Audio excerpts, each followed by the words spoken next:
আল্লাহ বলে আমার মুমিন বান্দার প্রথম গুণ হলো আত-তাইবুনা, মুমিন বান্দারা তওবা করে কার কাছে? আর জোরে বলেন কার কাছে? আমাদের পাপ হয় নাই, গুনাহ হয় নাই, অন্যায় হয় নাই, এরকম কোন মানুষ আমরা এখানে আছি নাকি? জোরে বলেন। এজন্য আজকে আমরা তওবা করব কার কাছে?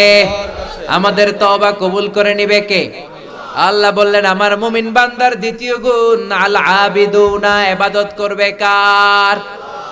ফালিয়াবুদু রাব্ব হাযাল বাইত, আল্লাহ বললেন এই কাবা ঘরের মালিক আল্লাহর ইবাদত করবা। ইবাদত হবে একজনের, তিনি কে? আল্লাহ। আল্লাহ বলে আমার ইবাদত যদি করতে পারো দুইটা জিনিস দিয়ে আমি তোমাদেরকে ধন্য করব। এক হলো ক্ষুধার সময় খাবার দিব, দুই হলো বিপদের সময় নিরাপত্তা দিব। আল্লাহু আকবার। আল্লাযী আত'আমাহুম মিন জু' ওয়া আমানাহুম মিন খাউফ, ক্ষুধা যখন লাগবে তখন আমাদের রিজিকের ব্যবস্থা করে দিবে কে? আল্লাহ। ওয়া আমানাহুম মিন খাউফ, বিপদের সময় ভয়ের সময় আমাদেরকে সিকিউরিটি দিবে কে? আল্লাহ। পৃথিবীর কেউ কোনোদিন আমাদের রিজিকের ব্যবস্থা করতে পারবে না একজন ছাড়া, তিনি কে? আল্লাহ। এজন্য আল্লাহ বললেন ফালিয়াবুদু রাব্ব হাযাল বাইত, এই কাবা ঘরের রব আল্লাহর ইবাদত করো, রিজিক দিবে কে?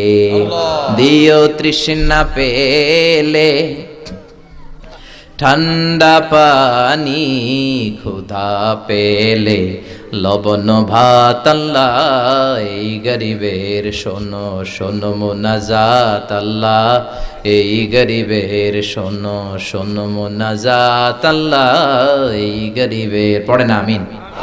এজন্য তৃষ্ণা পেলে আমাদেরকে ঠান্ডা পানির ব্যবস্থা করে কে? আল্লাহ। ক্ষুধা পেলে রিজিকের ব্যবস্থা করে কে? এরপরে আল্লাহ বললেন আমার ইবাদত করলে যেমনি রিজিক দেব তেমনি আমি তোমাদেরকে সিকিউরিটি দেব। আমাদেরকে নিরাপত্তা দিতে পারে কে? আল্লাহ। নাকি র‍্যাব দিবে? নাকি পুলিশ? নাকি বডিগার্ড? কত মন্ত্রীর কত বডিগার্ড চারদিকে দাঁড়ায় থাকে, গুলি এসে ঠিক মন্ত্রীর কপালে পড়ে, মন্ত্রী মরে যায়। সবাই বডিগার্ডের ধরে বেটা লাখ টাকা বেতন নেস, বডিগার্ড, মন্ত্রী মরল কেন?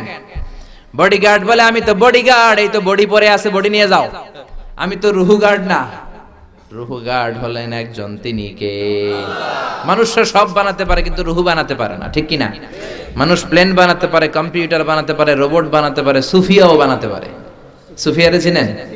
কিন্তু সুফিয়ার ভেতরে রুহু ঢুকাতে পারবে? রুহু ঢুকাতে পারে একজন, তিনি কে? আল্লাহ। চিল্লায় বলেন তিনি কে? আল্লাহ।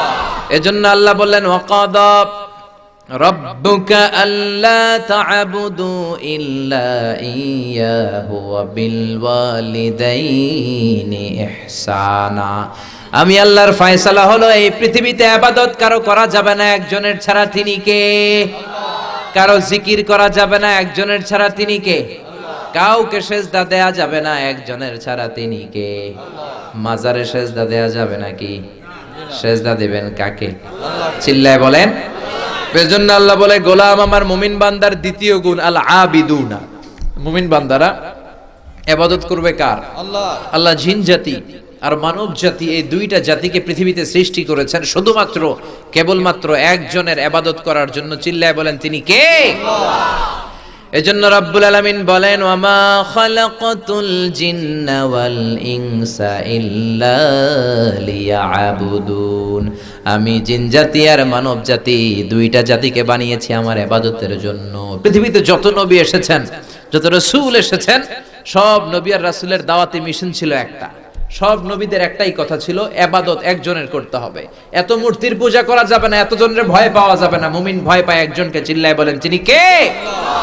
সব নবীরা দাওয়াত দিয়েছেন ইয়া কওমি ইবুদুল্লাহ মা লাকুম মিন ইলাহিন গায়রু আফালা তাত্তাকুন, আমার কওমের লোকেরা এত মূর্তির পূজা করো কেন? পূজা চলবে একজনের, তিনি কে? আল্লাহ।